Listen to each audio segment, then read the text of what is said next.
I'm here with Cheryl Kincaid, the new interim pastor for Calvary Church, and I wanted to welcome Cheryl. And Cheryl today is going to tell us a little bit about herself, because in the past what we've done is we've talked about new businesses, and Cheryl being kind of a new quote-unquote business in town, I thought it'd be great to talk to her. So Cheryl, welcome to Logansport.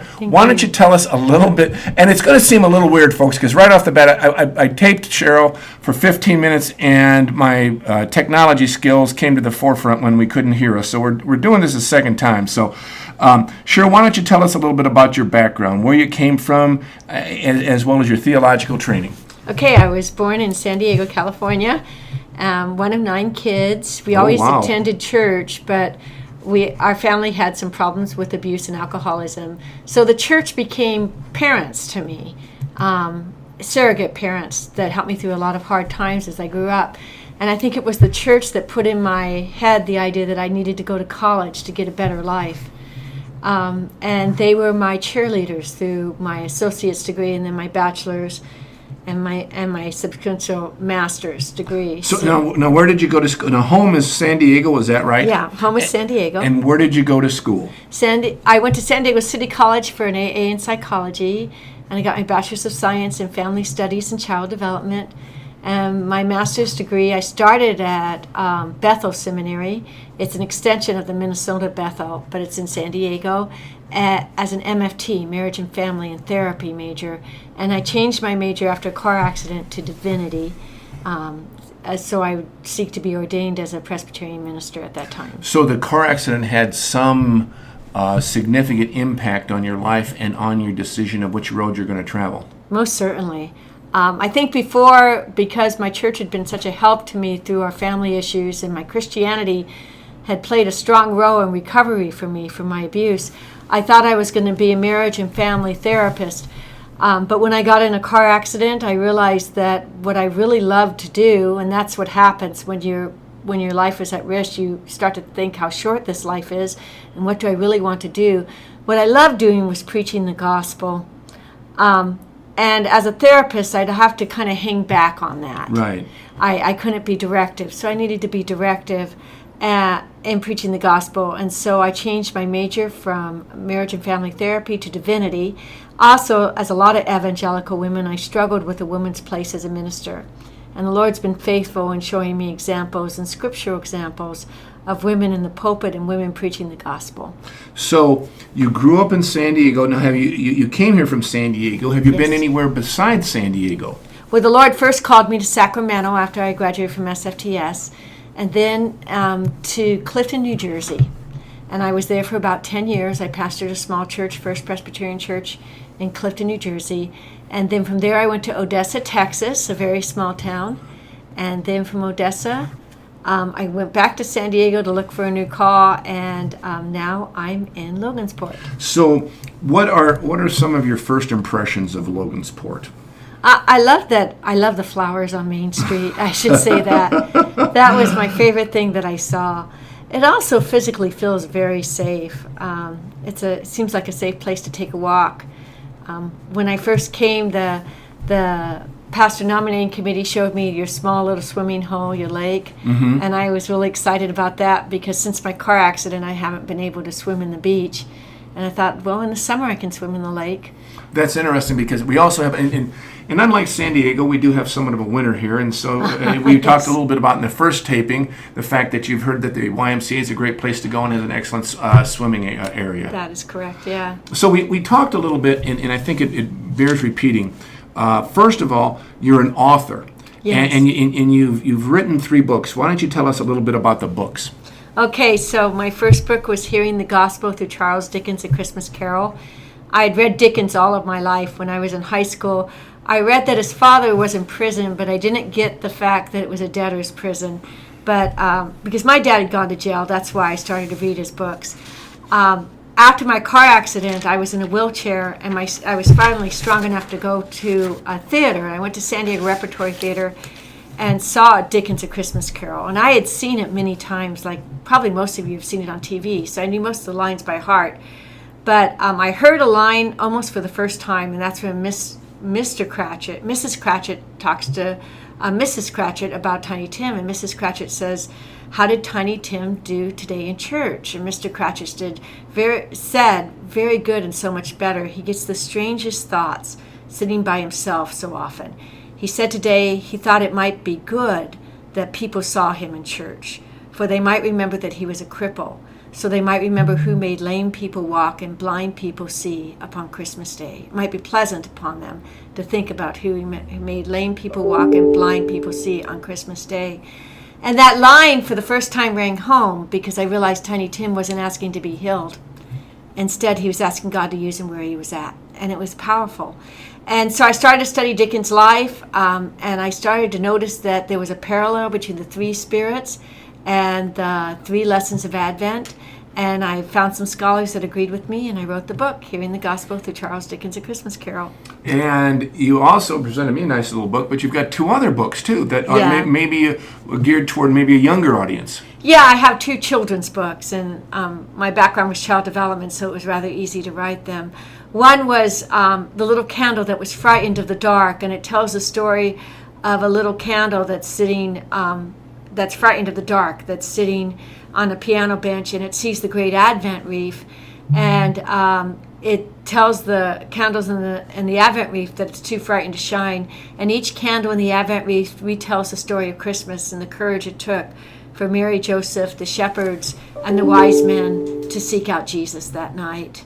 The other one is the little clay pot, and it tells the story of Jeremiah 18, and some of your listeners may know that story. There's a piece of clay, and the clay the potter is making a pot out of, but the clay has a flaw in it, so the pieces fall apart in the potter's hand, and so the potter has to make something different than he intended.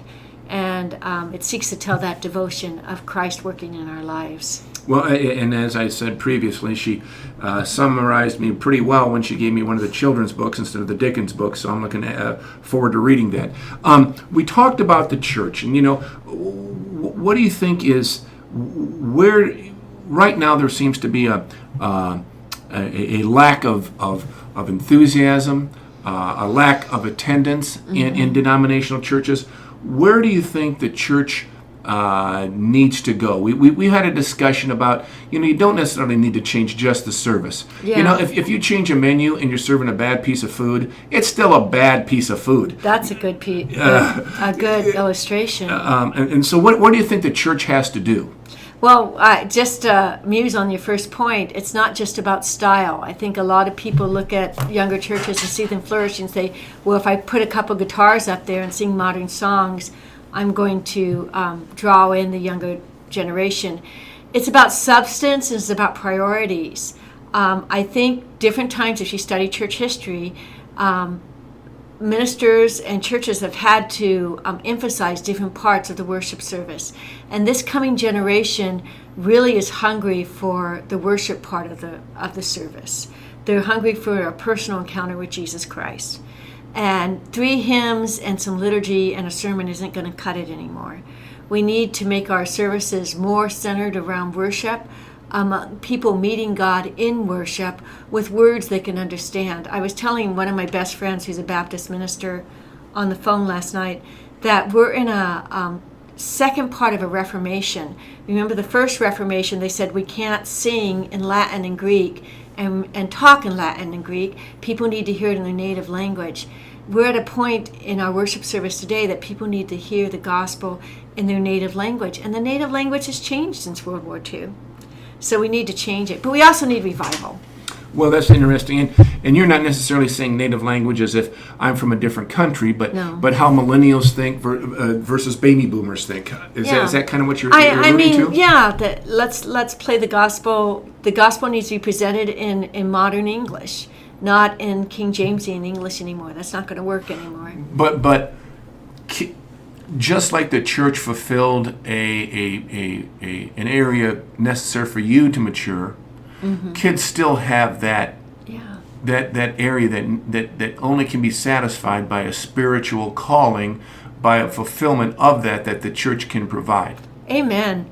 I think children need to be loved in the church. I remember when I was studying child development, they were talking about community breaking down, and someone had done a study out of Stanford of young women that were asked after they had their babies how many had baby showers. That's an important question because everyone gets a bridal shower because they're still involved with their single friends. After they get married, they're isolated. And the number of baby showers were going down. I want you to think of the significance of that. You're a young couple away from your parents, and you're bringing the first baby in the world. Right. And it is imperative to be around older women who've done it before. The church provides that koinonia, and the Greek word of koinonia is community. So you're not alone in it. That you're in a situation where there's other people that are celebrating your life and your death.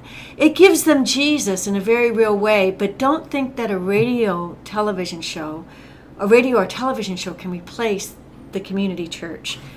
The community church has to be there at the deathbed. You need people there. That's and really at the great birthplace. points. Yeah. Because it is a personal relationship. It's not a video or an audio relationship. Well, we've been blessed to have some conversation about your theology. Tell us a little bit about yourself. What are some of the things that, and I asked this at the other one, you are okay being called Pastor Cheryl, Pastor Kincaid, Yeah. but Pastor Cheryl is kind of where you would say that the majority of individuals call you, whether they're young or older. Is that right? Yeah, that's okay. correct. Very good. Very good. Well, Pastor Cheryl, what are some of the things you mentioned swimming a little bit? What are some of the other things that you like to do? I love taking really long walks, even though I have a handicap. I get the cobwebs cleared out of my head when I walk. I love to read. I'm an avid reader. Some of the things, some of the authors or books you like to read? I love Charles Dickens. I've read most of his books. When my text was published, Oxford University called me a Dickens scholar, which I was very happy to have that title bestowed upon me. I also like reading C.S. Lewis. I love his genre of writing. I love William Shakespeare. I had an uncle who was a Shakespearean actor, and I love hearing it read and spoken well. I spend far too much time watching Masterpiece Theater to the point that sometimes I long for a butler. Well, I'm not sure. I haven't seen a lot of ads for butlers in the Ferris Tribune, but we'll have to see. But there is a pastor butler now that I think about it at the Deer Creek Presbyterian Church. Now that I think about it, Harry.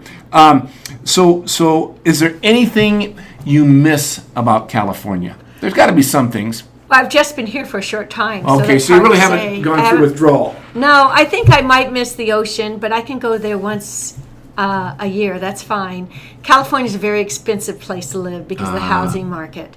And it would be a very expensive place to retire when that time comes as well. So I knew all along that I'd have to leave there eventually. I see. Just because of the sheer expense of homes out there. Yeah. Wow. As I mentioned before, that our office, our headquarters of LPL, one of them is in San Diego, and I've been with them for 30 years. I've never gone out there, but I've heard that it's just beautiful, and I've always thought the best job in the world would be a weatherman or a weather woman from San Diego who would say it's going to be 80 and sunny. It's going to be 80 and sunny. It's going to be 80 and sunny. So I thought that would be a pretty good gig. Are there anything else that you'd like to just let the folks take a look at you a little bit before we head off? Essentially, I want to invite people to come to church. We preach a solid gospel in Jesus Christ. Being Presbyterians, all the way from John Calvin, we value education, so we preach intelligent sermons that are rooted in the Word of God and seek to create a loving community where people can raise their kids and also enjoy each other's company and support in life events. Well, we're very glad. I'm glad personally that Cheryl's here. I know our congregation is glad. And if you'd have any questions of her, you're more than welcome to give Calvary Church a call. It's Pastor Cheryl, and the number's 753-0505. And Cheryl, we will look forward to seeing you walking around town. Be careful of her. If you see her nose in a book, we want to make sure we don't hit Cheryl. And we want to keep her up in the pulpit for at least a couple of weeks here. All right? So we'll look forward to talking to you again, folks, next week. Thank you for listening in. Thank you for having me.